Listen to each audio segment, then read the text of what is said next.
5. F is less than equal to 70. We run the condition like this.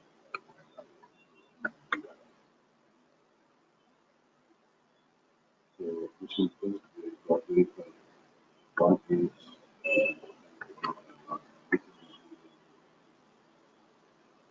now I don't have to print out the value of 1. I want to see if the value 1 is a odd number. Now how do you check a odd number? Odd numbers are something which is not implemented. That means odd number is something which when divided by 2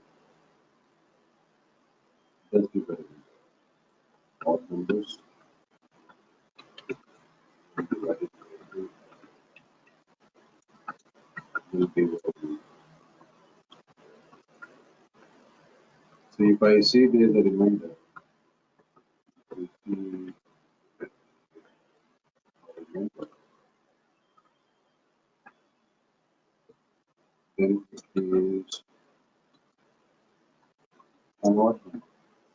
Because when you divide a number by 2, there is no remainder. The remainder is 0. If the remainder is 0, it's an even number.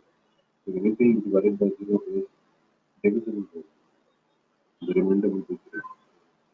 If the odd number when you divide by 2 gives you a remainder, it will be the odd. That is what we are. How to pick up if the number is odd. If the number is odd, it continues. If inside the value, if variable f, what is the value of f right now? 1. F percentage 2. What does percentage means? Modulus. Modulus does a division and gives you the remainder. Means equality to 0. Equality is used for what purpose? The value on the left hand side, the value on the right. it is equal to 0.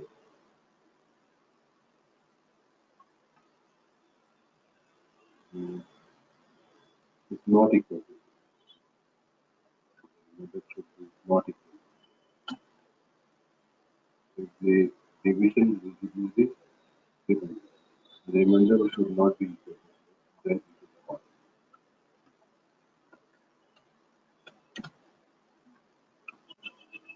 Then I can say that P is the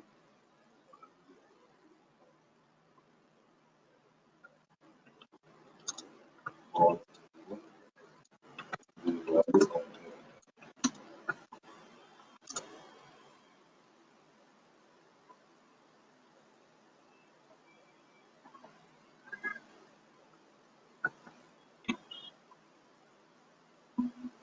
now I don't have to basically print out even numbers. So don't be confused about even. I have to just print out odd numbers from 1 to 20. This is the first number, 1. Is 1 is to divide 1 by 2. Is the remainder not equal to 0? Yes, the remainder is not equal to 0. The remainder is equal to 1. 2 0 0 0, remainder is 1. So obviously, f is the odd number, the value of f is f. The right down into the let us write down the f plus continue is an odd.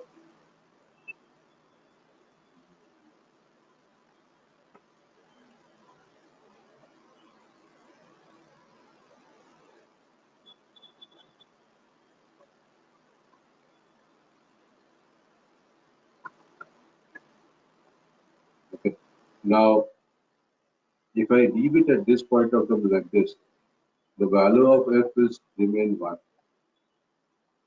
and will always physically print out that f is 1 is the odd is an odd number. At no point of time creating this particular logic, at no point of time based on this logic, at no point of time the condition will be false. Condition still remains true because the value of f remains 1. Since the value of f remains 1, the condition will never become false. This will again go for infinity. So what we have to do? Outside of the while if block, we increment the value of f. So what will this do? F value is 1. 1 is less than 21. 2. You check out if it is odd or not. If it is odd, fine, write down it is odd. So increment the value to 2. 2 is checked now with the value. 2 is less than 21. Yes, it is less than 21. So this 2 division by 2 gives you a remainder of uh, is 0. It gives you a remainder of 0. 0 is not equal to 0. That is Boolean false. So 0 is equal to 0. You cannot say 0 is not equal to 0. So Boolean false is what? The condition is not met. The if block will get ignored by the compiler. And then we increment the value of f to 3. Now 3 will be checked with the condition. Is 3 divisible by 2 and the remainder is equal to 0? No, the remainder is not 0. So the remainder is not 0, it is not equal to 0. Condition becomes true, right now it is not. And this will happen until unless you want to value 20 is checked with the condition now. 20 less than 21. The condition is true. And just get inside this, divide 20 by 2, the remainder is 0. 0 is not equal. So 0 is not equal to 0 is what? If it is not equal to 0, 0 is not equal to 0. That is false. If it is false, the block of it will not get executed, getting that 20 obviously is not. Increment the value of x to 21. 21 is less than 21. This is where the condition will false. So you will get all the odd numbers you want.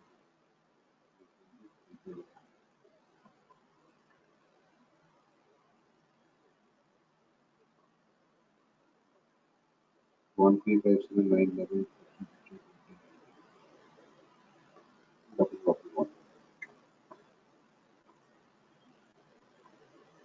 That's program number 4.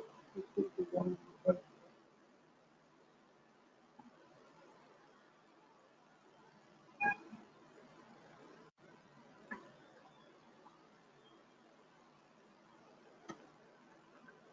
5. Basically, like to print the summation of first 10 numbers. Starting with what do I want? First of all, summation of first 10 numbers. Starting with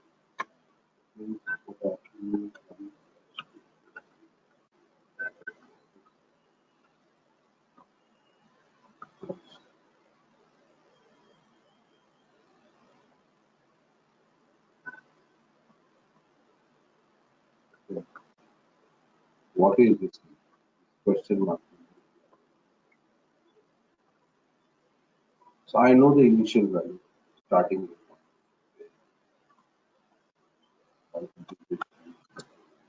That's it.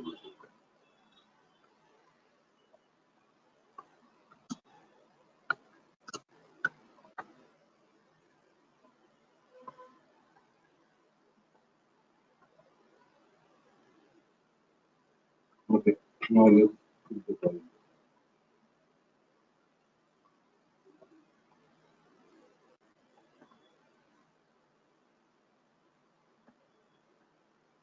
First 10 numbers.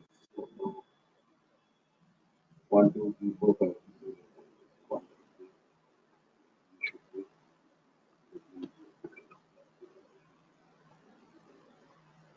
3. At this point of time, if I do control the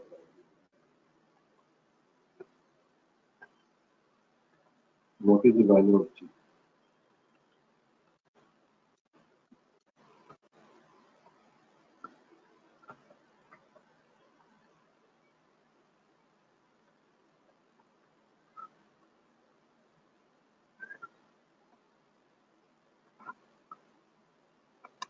So what's the value of G right now?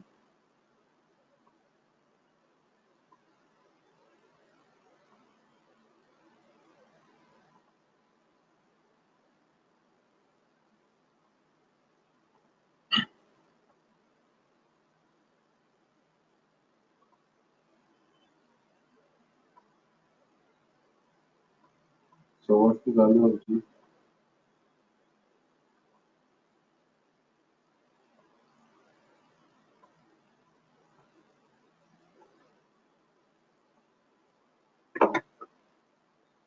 So right now what is happening? G is 1. 1 is less than. So this is still the value of G. So this is not a what. Want the summation. So it means summation of 1 plus 2 plus 3 plus 2 up to 45. Now when I do not add the numbers, what is the value? When I do not have any numbers to be added, what is the value? When I do not have any numbers to be added, what is the value? And when I have added, the value has to be kept to a variable.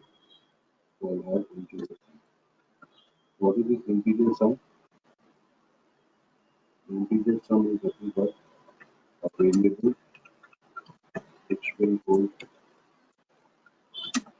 summation. And why did we initialize the value as sum equal to 0? Now sum variable is initialized to 0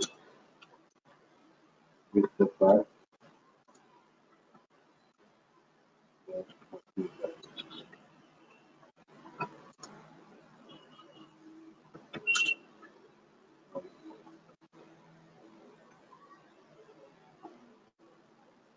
okay, now this will only print out 1, 2, 3, 4, 5 people.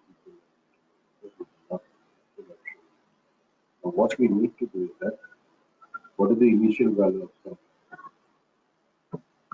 Initial value of sum is 0. I will add to this the value of and this added value will be kept in the summation variable.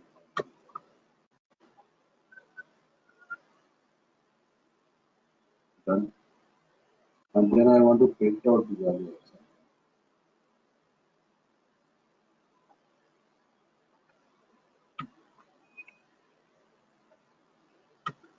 Now let's now do it. At the point when the value of g is equal to 1 and is less than 10, we print out 1. What will this happen? The value of sum is equal to sum plus g. What is the initial value of sum kept? 0. So 0 plus what is the value of g? Right now we printed out 1 equal to 1. What will this print out? 1. Now do I need an implementation or decrementation? I need an implementation because if I do not do the implemented statement, then the value of g will still remain 1. At no point of time this condition will become false. And for each infinite looping that is happening, the value of g will remain constant. So we print out the value of g equal to 1 and print out the value of always. So in order to basically use the utility, we have to actually increment the value of g. So for the first loop, 1 is less than equal to 10, print out the value of g. Sum is equal to the initial value of sum plus 1, which is just printed out. 1 print out the value of sum 1, increment the value of g. Now 2 is technically condition is 2. What is the value of g printed out right now? 2. Now what is the value of sum?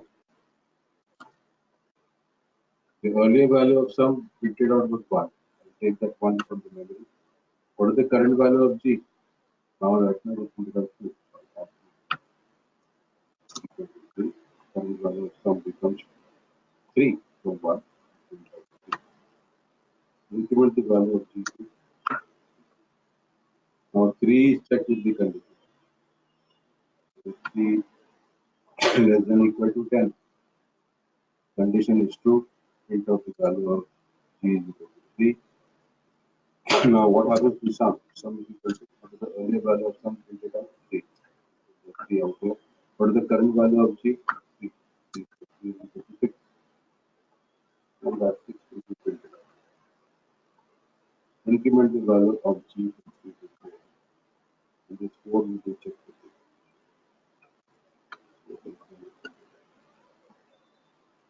It is sum happens to the sum because the earlier value of sum printed out 6. Add to the current value of 4. 6 plus 4 is 8. And that's the value of increment the value of 5 will be checked with the condition. Print out the value of 5. Print out the value of 7. With the earlier value of some 10.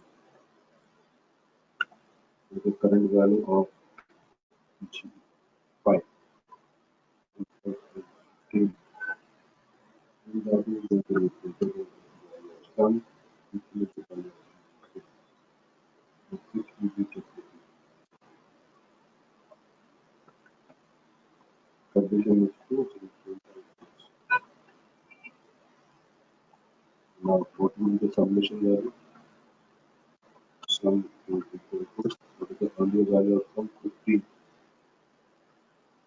What is the current value of g printed out? 6. 15 plus 6 is 21. So 21 is going to be include the value of 7 is checked with the value of g is equal to 7. Condition is what is the earlier value of 10? 20. Current value of g is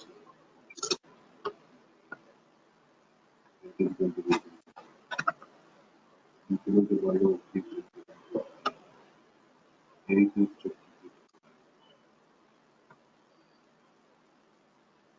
condition is true, then the value of sum is equal to the value of sum is equal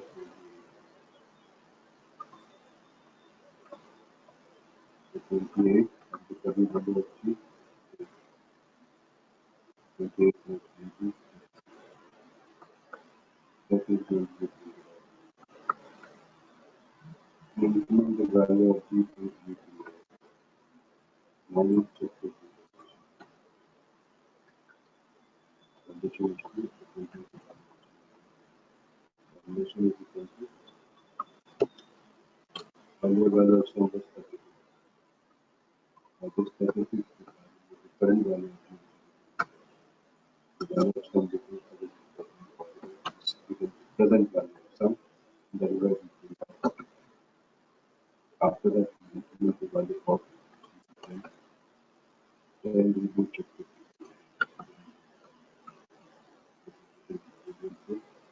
Without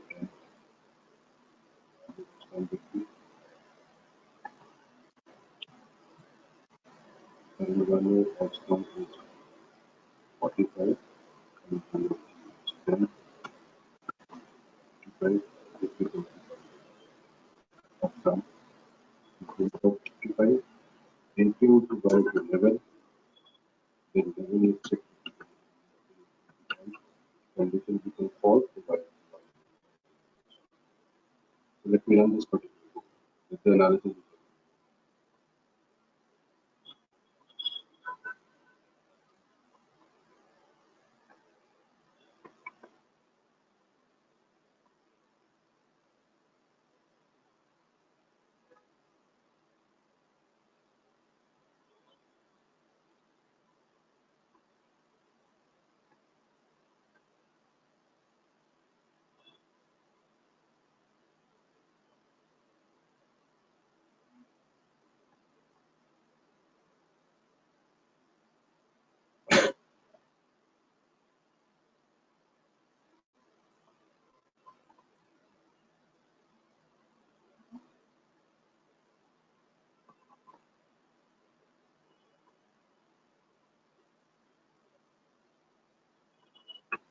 So you see the final value of summation is 55.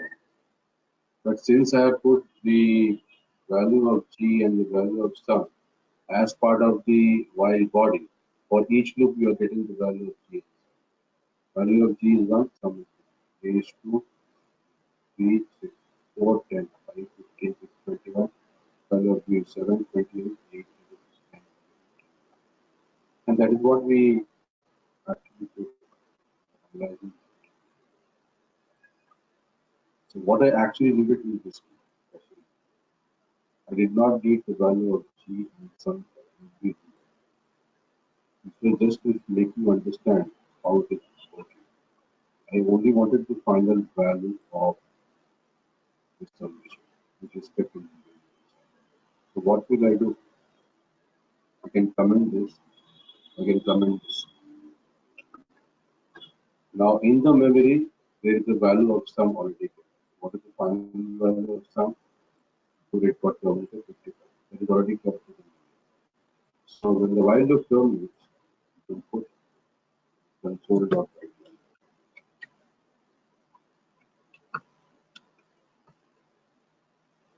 With the statement within the final value.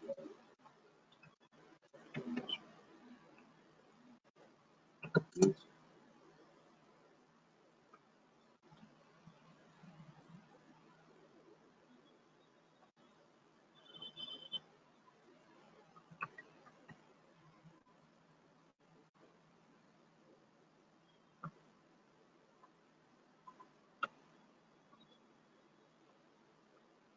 So just to show you what is the value of sum, g and sum for each loop. What for 10 loop, so you get the value of g and sum for 10 times. You want just the final value. So when the while loop terminates, what is the value of sum? What 55. It remains in the memory. So do a console.write of summation after the while loop terminates, it is done.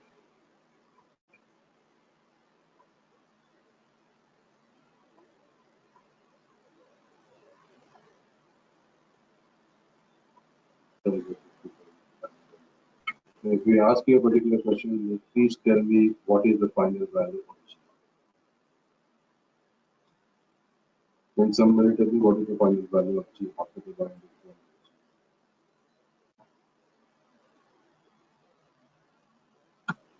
Are you guys there or just waiting mute and going?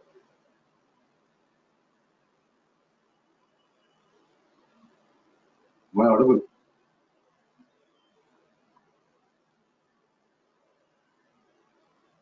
Yes, Oh, Kaushik. yes, Kaushik. Is it 55 also? Final value of G.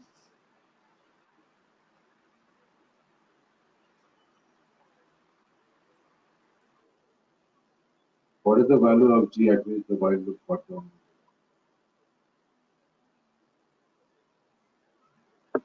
For the 10th loop, the G was included to 11. That is the final value. For this value of 11, the while loop got down. Want to get the final value of G? We take this value, not 50.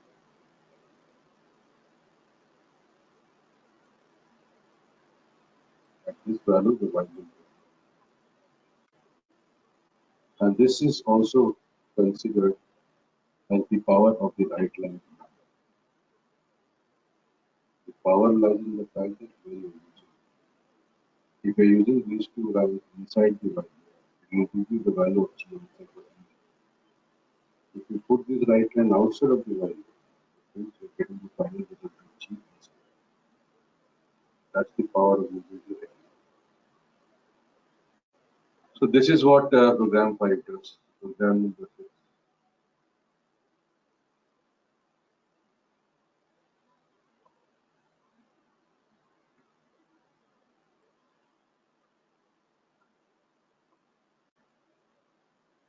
To print the multiplication of those 5 numbers.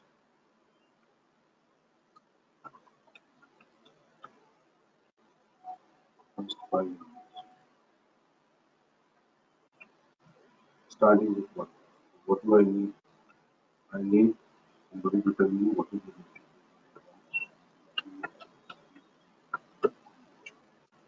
What is this question? I know the initial value.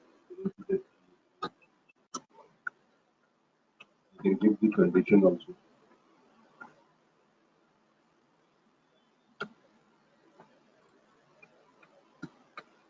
So I know that I have to multiply 1, 2, 3, 4, 5.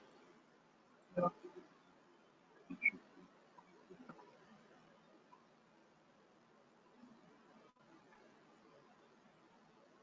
be. If you want to get the result of age for each row,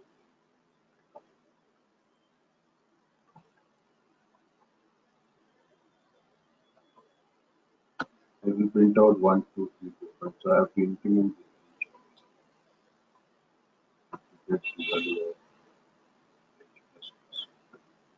This will actually print out what? Print out value of 1, 2, 3. At this point of time, if you have it,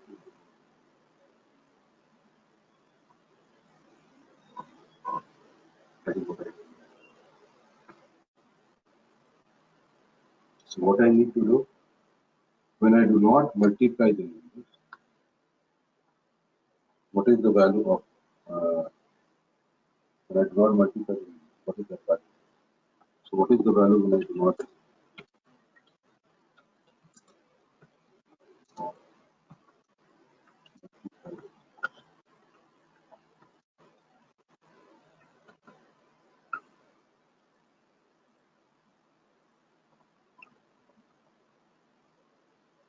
when I do not multiply the numbers, what's the value?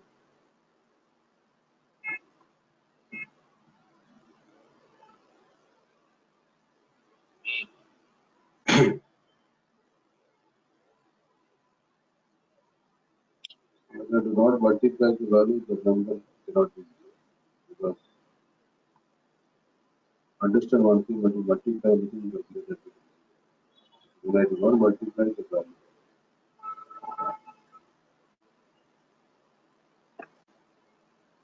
do not multiply the numbers, what is the value? That should be 1. And this one value has to be kept to a value. I'll call this as null, or initial value. This null will be infinitely multiplied. The initial value is 1, not putting 0, because anything multiplied with 0. Second thing is that you print out the value of h, that is fine. I actually want to multiply it with null is equal to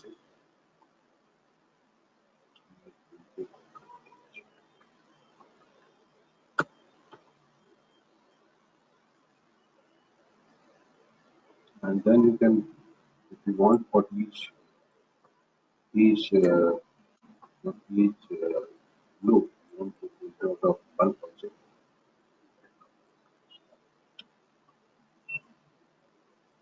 So what is 1 into 2 into 3 into 5? 1 into 2 is 2, 2 into 3 is 6, 6 into 4 is 24, 24 is 48. So for each loop we'll get the value of h, for each loop we'll get the value of mul, but the final result of mul, the multiplication of the first 5 digits, will be 1.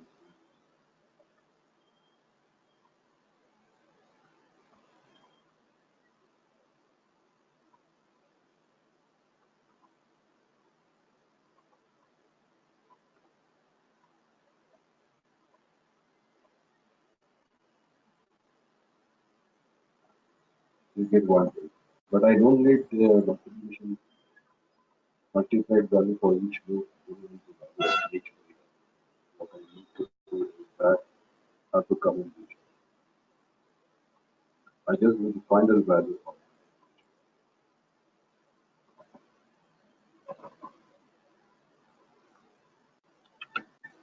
the final value of multiplication is.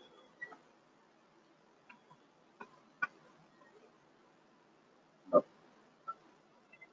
so what is the final value of multiplication? 120. So after putting 120, the value of h is incremented to 6. And the 6 is checked for the that is 6 less than equal to 5. That is 12 minutes. But finally, the value of multiplication is 120.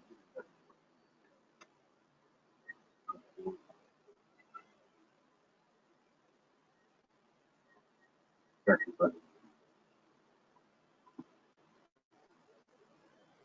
I think this is how while loop has to be used. But these all programs will make you understand that how many loop you have to do. So in the real time scenario, if these kind of programs were given, I will not use a while loop. I will use a for loop. Why a for loop? For loop is generally used when you know that how many loops the program should do. That is where you use the for loop. And that is the difference between using a for and a while. While loop is used most of the time when you do not have an understanding how many loops you could have before. If you have an understanding that this is the number of times I will have to go as far as loop is concerned, I will use a for. And that is because of this particular reason, for loop goes for an infinite within much lesser amount of time than your while. Because in for loop, we don't have ambiguity in understanding how many loops we should do. But I'm also not saying that for loop will never go for infinite loop. For loop will go for infinite loop, but the probability of going for infinite loop of for is much lesser than the probability of a while loop going for infinite. And the probability of while loop is more because they are generally used when you have ambiguity in understanding.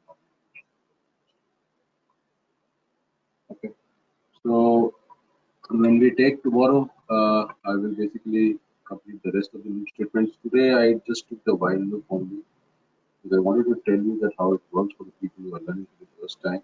How do you get an infinite looping? Why it is important to not have infinite and certain different programs. Tomorrow, when I take, I will tell you the working behavior of do while and for, and uh, I'll finish it off. Any questions? No questions, Kaushik.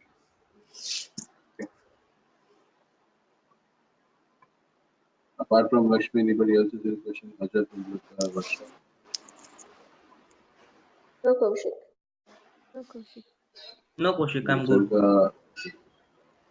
Nisarga is not. I think she got out of the.